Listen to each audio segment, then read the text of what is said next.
The Improved Clinch Knot. Put the line through the eye of the hook and pull it back 6 inches. And what I like to do right here, so I have a good loop to go through, is I pull that up at a 90-degree angle. Once it's up, I pinch it. Now when I come down, you see it has a nice loop here. So after my twist, I'm going to have a nice loop to go through there. So now I'm going to do my 5 twist. 1, 2, 3, 4, 5.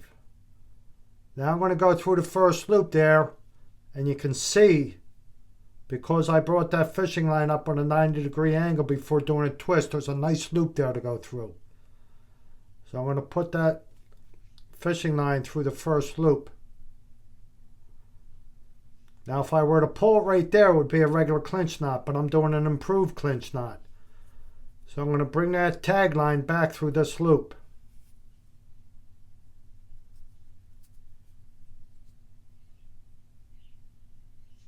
Pull it through.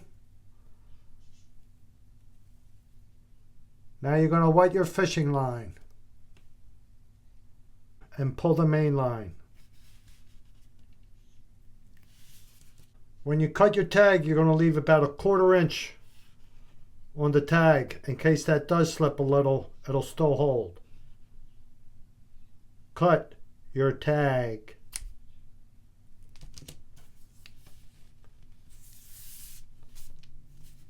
There you have the improved clinch knot.